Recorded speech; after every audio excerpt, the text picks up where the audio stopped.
Diddy's good days are over, and with all the allegations he's drowning in, the bad boy mogul ain't going to make it out this time around. It's obvious that even people in the entertainment industry ain't going to forgive him this time. He's spitting high five. Well, girl, you the one that's high five. If you wasn't my man's mom, I'd tear that ass up. Thank you. You must be really proud of your son. Oh, yes, indeed. He's a roughneck that gets his thug on, and he looks like a young Denzel. On the top of the list of people who have it out for Diddy is 50 Cent, who's been doing everything in his power to expose the diddler's dirty crimes to the public. He ain't backing down from his claims anytime soon. He's in a new lawsuit, a fourth lawsuit, that he, Harv Pierre, and another man may have SA'd a woman when she was only 17 years old. 50 Cent is chiming in. If you didn't know this, 50 Cent has been chiming in ever since this whole Cassie lawsuit. He doesn't like Diddy. There are a variety of reasons behind it. So 50 posted this with a couple of photos and said, "My God, 17, was no one off limits? This documentary is gonna blow you away. Diddy, do it or not, coming soon." Honestly, the wordplay of Diddy, do it or not is clever as hell. But here's my problem with 50. Anyone doing a documentary on this situation, I would hope, has the sensitivity and the intention of doing good instead of trolling. And he's been accused of trolling Black women specifically. I don't know how I feel about this whole situation with 50. In fact, 50's actually sold the rights to his documentary titled Did He Do It?, where he explores the nights Biggie and Tupac died, exposing Diddy's involvement in both murders, something that people have been speculating about for a long time. Y'all, 50 Cent is the worst person to beef with. Why did he make a whole documentary on Diddy and sold it to Netflix? It's called Diddy Do It, and why does the flyer and everything look good? Like, this is a mess. And a lot of people ask me why they beefing, and this goes all the way back to the 2000s. Who shot Biggie Smalls? We don't get them, they gon' kill us all. Man, Puffy know who hit that nigga, man, that nigga saw. He scared them boys from the west side to break them off. Jump on his ass so we run the hall and shake him off. So when 50 Cent first came out, he felt like Diddy was not supporting him and not doing things to help him out. And then it got worse when 50 Cent did an interview saying that Diddy tried to take him shopping. Puff was like, yo, when we gonna get the chance to, to kick it, like, we can just hang out? We gotta kick it. This is Puff. Okay. He telling me we gotta kick it, and he's like, yo, why don't we, like, go shopping or some shit? I mean, like, I pay for it. And I was like, what the f*** did you say? I got the f*** away from him, because I was like, this nigga just tell me he take me shopping. And this is shit that goes on. But Puff is a fruit pie. You know what I'm saying? Like, I'm telling you. I'm telling you. Look, later you gonna find out a little I be saying. 50 Cent basically called that man a bomb pop. So then after that interview, Diddy said, "I'll show you a fruit pop," and he started messing with 50 Cent's baby mama, Daphne. 50 Cent said, "Oh snap, that's your mommy over there with Puffy. LOL, remember what I told you the other day? These girls be crazy," shaking my head. And then Daphne said, "Please stop doing this to me. I never bother you, and I am an outstanding mother to our son. Can we please just focus on this, please?" And the baby mama really used to be one of Diddy's diddlers. She said, "Happy birthday to my favorite person, at Diddy." Like, girl, please. That's why the only Daphne we acknowledge is the one from Scooby-Doo. So Diddy and 50 been beefing for a while, but it got worse when Daphne was found in the documents allegedly helping Diddy at his freaky parties with Young Miami. Allegedly, both of them was getting Diddy dimes and dollars to be his sex workers, which is why 50 Cent filed for full custody of their child and started calling her "you little sex worker." He said, "You moved a mile away in hopes of having another baby with me, but I was busy. So you moved back and then you started receiving money from Brother Love. Now here we are, you little sex worker." And so now we're here at the Netflix documentary, Diddy Do It, and 50 Cent has not took his foot off of Diddy's neck ever since. And every day since the Cassie video has been a new allegation. This one says Diddy hit with a 2003 sexual assault lawsuit by a model that alleges she was drugged with a lace blunt and forced to perform oral sex, says he told her to suck it. And she says she has the clothes in the bag 21 years later, which is even crazier. Ew. And then today, here's another one. Diddy hit with another sexual assault lawsuit. Woman claims he touched her and forced her to have sex with Kim Porter while he masturbated. And just out of respect for Kim Porter, I'm just not going to speak on this because she's not here anymore. And then 50 said, "TMZ used this fat boy picture of me because their doc went to Tubi, LOL. It's okay, guys. We're all making great television. Mine just happens to be the best. Netflix wins the bidding war, but if more victims keep coming out, I'm going to need more episodes." So this whole thing just keeps getting worse and worse. But I just wanted to let y'all know the history of why they're beefing. It's really dumb, but it is what it is.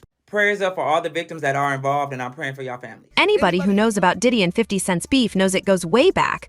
But it's pretty safe to say that the reason why 50 hates Diddy is because he knows the rapper's reality and the truth about his involvement in Biggie's murder. So now he's saying in his documentary, he's going to prove a couple things. One, that Cassie talked to the feds and she turned over some evidence implicating Diddy in Kim Porter's unaliving. And he's saying once this Netflix comes out, there should be no reason why the Kim Porter case shouldn't be reopened. Now, wow. Yeah, that's big. Okay. He's also saying that in his documentary, he's gonna implicate Diddy in 2 more unalivings. So do I think 50 Cent is out of line by inserting himself into the Diddy situation? I do not. Do I think that there's a reason that he doesn't like Diddy and it's personal and we don't know what it is? I do. But once his documentary drops, best believe that 50's revelations might just be career-ending for Diddy, and that the mystery surrounding the nights of Biggie and Tupac's murders will finally be solved. Now, 50's even taken to social media to talk about all the shady things that Diddy's always been involved in, along with some of his closest friends, from sex trafficking to freak-off parties where he would record people in compromising situations after drugging them up. Now, 50's out to show Diddy's true face to the world. Midnight for dessert? I'm thinking over here we bring out a huge chocolate fondue fountain. Oh yeah, P. Diddy had his birthday party here a couple years back and he had one of those. Oh, screw that then. I don't want a fondue fountain if P. Diddy had one. Does it matter? Yes, it matters. I don't want to do it if Diddy did it. How about a donut machine? Did Diddy do it? Diddy did do it. A full ice cream bar. Diddy did it. Damn it, what didn't Diddy do? A Ferrari cake? Diddy didn't do it. Let's just say that 50 Cent was one of the very first people to publicly talk about how abusive Diddy was to Cassie. And while people refused to believe him back then, well, the tide has definitely turned. Hey, this is the funniest thing online right now.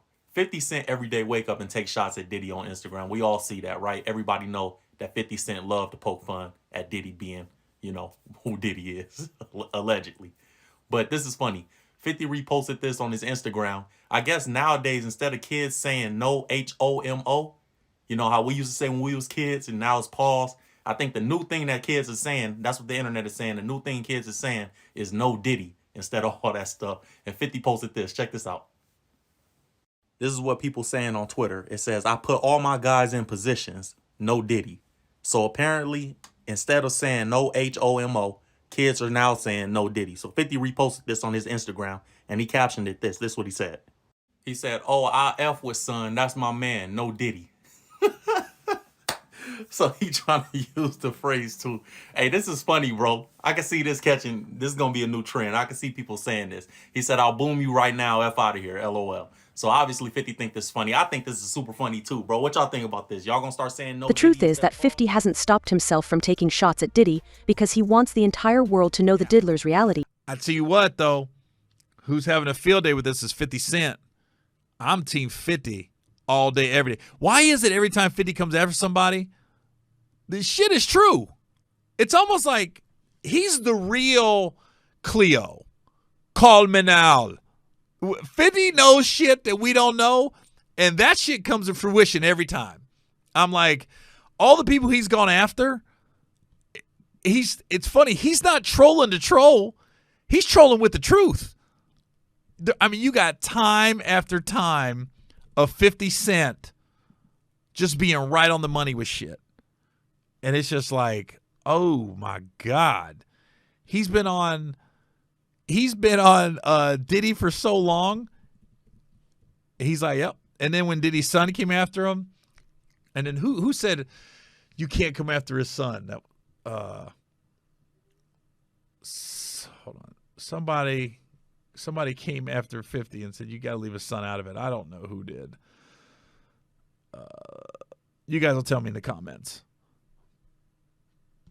But he's been from day one the anti-Diddy guy. He's called him out on the homosexual acts. He's called him out on the violence. He's called him out on just being a bad person. And he is having a field day with this. Oh, man, this is really bothering me. But yeah, 50 would be the last person I'd want to be on his bad side, because he'd probably find something out on me that I didn't know. I was like, oh, how'd you find that out? He's on it. And let me tell you something. Being someone that's been at not to a Diddy party, been at parties where Diddy was at, been in his presence. He was always cool with me. It's always been high, cordial, you know. Not anymore. I don't want to ever see that dude after that video came out. But even being around 50, now 50's actually come to my shows, supported my career a couple times. But when you're around Diddy, it's like you got a bunch of people doing this and just laughing at all his jokes, even if they're not funny. You know, if he said, "Look, the sky's green," he'd be like, "It is kind of green." It almost feels like people are just kind of there, like, please give me some money. Please put me on a record. Please do this. And it just felt like that. When you're a 50, he don't roll super deep. He's got a couple guys with him that you don't want to cross. You don't even know they're in the room. And, like, everybody seems like they're just chilling, and you can disagree with them on sports. You can disagree with them on politics. You can disagree with them on money issues, family stuff. And he'll just break it down to you, and then he'll listen to you, and then you feel like you're just talking to a guy at a cigar lounge or something. It doesn't feel like you're talking to a mogul, and you don't feel restricted in what you can say around him. You feel like you can say whatever you want around 50 Cent, and he could be like, I don't agree with that, or, yeah, I can see your point in there. Diddy never feels like that. Diddy feels like, I'm just going to fall back and just laugh. And just, that's what it feels like. And this is just me being in the room with these guys and watching how they move and seeing how people react to them.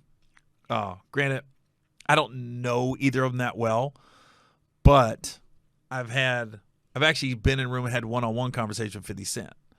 Not Diddy, but it always just feels like it's whatever. Never felt that way around Diddy. So yeah, I would say anybody tread lightly if you want to go head-to-head with Diddy. Not Diddy, but 50 Cent. If you want to go head-to-head with somebody, tread lightly if you're trying to go against 50 Cent. Because he's going to find something. I don't know where his Geraldo Rivera ass is getting some of this information. But they say Diddy's not going to go away because he's a DEA, CIA informant, all this other stuff. I don't know if he's an informant. But 50's clearly knows somebody in the CIA, TMZ, BET, People, White House. He's got. I don't know where he's getting his information. But when the shit hits the fan, 9 out of 10, 50 Cent is right every time. Just sitting there going, when he posts something, I believe it. I'll put it like that. Like when Diddy said he's innocent, I didn't believe it. I was like, I don't know. He's doubling down too hard. When 50 says something, I'm like, I believe that dude. So to anybody out there, tread lightly going against 50 Cent. Because he just keeps climbing. His life's, and the thing about 50 Cent, his life just keeps getting better and better. He's opening up this whole new studio in Shreveport. He's taken over Houston. Yeah, he's just. I mean, I'm looking at this site. The timeline of 50 and Diddy going at it goes back to 2006. 50 Cent's repeatedly claimed that Diddy's fruity through the years. Some of the stuff he's seen on the Breakfast Club and talking about Diddy trying to take him shopping. Look, in September. Oh, I guess. I'm not gonna get into that, but yeah, just don't cross 50 Cent. Do me a favor. Not to mention the fact that Diddy has pretty much exposed his own self after he posted for this girl right here. My name's Ava. I'm a Scorpio. No. What's your last name? Ava Combs. What's your other last name? Ava Baroni. Eva Baroni Combs. Yes, it's breaking news. Diddy adopted a white child. I want you to tell them the story about how I adopted you. but you still have beautiful parents but you're my child also. Please tell the story. So, I was on the streets, and then Papa Combs decided that he would like to be a caring man. So then he saw me and decided to pick me up and said to come inside and play with his kids. Yeah. Now, of course, with everything that's been coming out against Diddy, it ain't no surprise that people are wondering where it all started going wrong and whether there's more to Diddy's dirty crimes than we already know. You gonna talk about Diddy? Let's talk about Diddy. You gonna talk about him? Let's have it. I've been talking about him. Let's go. What is your take on what's going on right now? And obviously you've been covering it for a while. Is it shocking to you? Is it not shocking to you? Is it right on brand? Thoughts?